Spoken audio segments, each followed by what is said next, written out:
It was a quiet, sun-warmed afternoon in downtown Aurora, Colorado. The streets buzzed with the familiar rhythms of city life, honking horns, street vendors yelling into the breeze, and the lull of engines humming through stoplights. Monique Daniels, a woman in her late 30s with the kind of poise that comes from experience and resilience, was driving her black SUV after a business meeting. The route was familiar, just a straight shot to her daughter's elementary school. She felt calm. The sort of calm that came with routine. But that calm shattered the moment flashing blue and red lights exploded in her rearview mirror, accompanied by the piercing shriek of a police siren. Her heart skipped a beat as she instinctively guided her SUV to the side of the road. As she shifted the gear into park, she glanced once more at the mirror. A tall, broad-shouldered officer was already approaching her window, face unreadable behind his sunglasses. She rolled the window down halfway. "Ma'am, step out of the vehicle." That was it. No greeting, no explanation. Just a flat command. "Excuse me?" Monique asked, brows furrowing. "Is there a problem, officer?" "You fit a description," he replied coldly. "What description?" she pressed. But he didn't answer. Instead, he gestured to his second patrol car pulling up behind them. Another officer, younger and cockier, stepped out, adjusting his belt as he approached. He wore a smirk that didn't belong in this context. "She fits the description, Lieutenant," the younger officer said, almost as if he were eager for confrontation. The senior officer didn't hesitate. He grabbed Monique's wrist, twisting her arm behind her back and slapping on a pair of cold steel cuffs. "Hey, what are you doing?" "I haven't done anything wrong," Monique shouted, trying to twist away. "You can file a complaint later," the officer muttered. "We're doing our job." They didn't explain. They didn't listen. They shoved her toward the back of their squad car like she was a threat, like she was dangerous, like she didn't matter. Passers-by slowed their steps. A couple recorded on their phones. No one intervened. Monique's heart pounded as the cuffs dug into her skin. Her mind raced, flipping through every logical explanation she could muster. But none of them fit. None justified this. And then, just as the younger officer reached for the back door handle of the squad car, another sound cut through the tension, a deep, authoritative engine roar. Not a sports car. Not another patrol car. A military-grade SUV barreled around the corner and screeched to a halt behind the scene. The doors swung open, and a man stepped out in full military fatigues. Every head turned. He moved with the precision of someone used to giving orders, not taking them. Broad-shouldered, calm-faced, with deep brown skin and a voice that rumbled beneath the surface. "Lieutenant Mathers," he said evenly, "what the hell is going on here?" The senior officer, Mathers, froze. He turned slowly, visibly uneasy. "Sir, this woman, she matches the description of a suspect we're looking for. Just following protocol." The man in fatigues didn't blink. "You're arresting a woman on a match without verifying identity? Did she resist? Was she armed?" "No, sir," Mathers mumbled. "We were just being cautious." The military man turned to look at Monique, her wrists cuffed, her eyes blazing with a mix of fear, anger, and disbelief. He stepped forward. "Take those cuffs off. Now." Mathers hesitated, but the glare from the man in uniform was non-negotiable. The younger officer scrambled forward, unfastened the cuffs, and stepped back. Monique rubbed her sore wrists, swallowing hard.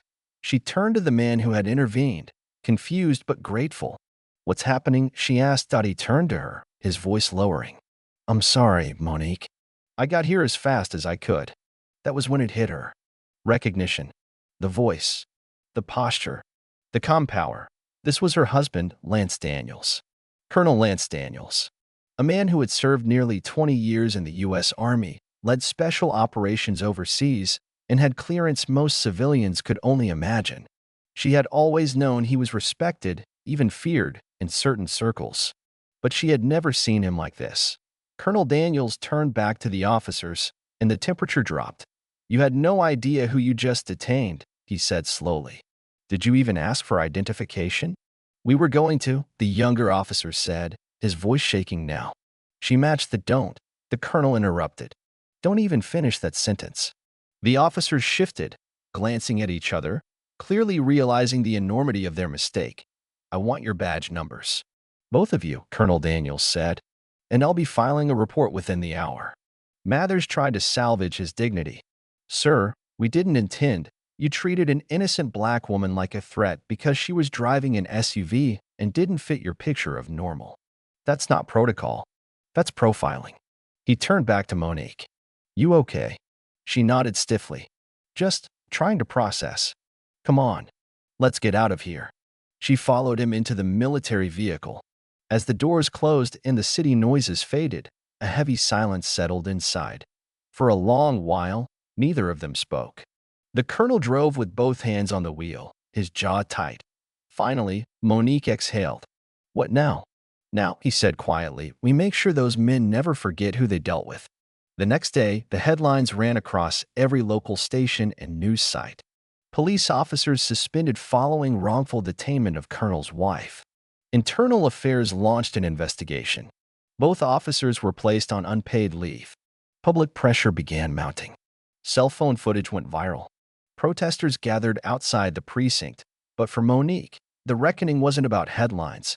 Later that evening, she sat alone in the living room of their townhouse, legs tucked beneath her, fingers tracing the outline of the bruises left by the cuffs. She wasn't thinking about the punishment. She was thinking about the assumption. They didn't ask her name. They didn't give her a chance. All they saw was a woman who didn't belong in the car she drove. Lance entered the room and handed her a mug of tea, then sat across from her. "You okay?" he asked. "I don't know," she admitted.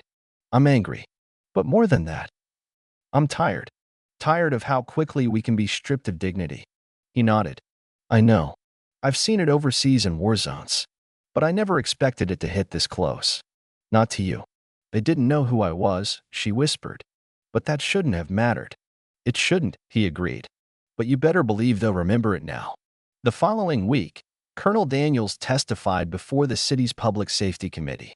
He spoke not just as a soldier, but as a husband, a father, and a citizen.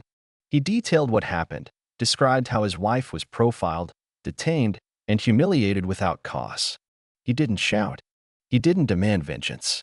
He demanded accountability. The mayor responded by initiating mandatory bias training across the department. Civilian review boards were expanded. The police chief issued a public apology, not just to Monique, but to the community. And still, Monique stayed quiet, watching, waiting, because this wasn't about one traffic stop. It was about the system that made it possible. Weeks later, Monique received a letter from a high school girl who had seen the news. She thanked Monique for standing tall, for showing dignity under pressure. She wrote, "I saw myself in you, and I saw the kind of woman I want to become." That letter stayed on Monique's desk for months. She didn't want a spotlight. She hadn't asked for a cause, but sometimes justice doesn't come with a banner. Sometimes it starts with a mistake, a flash of fear, a quiet act of defiance, and sometimes it comes with a colonel showing up in a military vehicle. Monique Daniels never planned to become a symbol, but when the moment came, she stood her ground. And in doing so, she helped shift the needle, 1 inch at a time, toward what was right.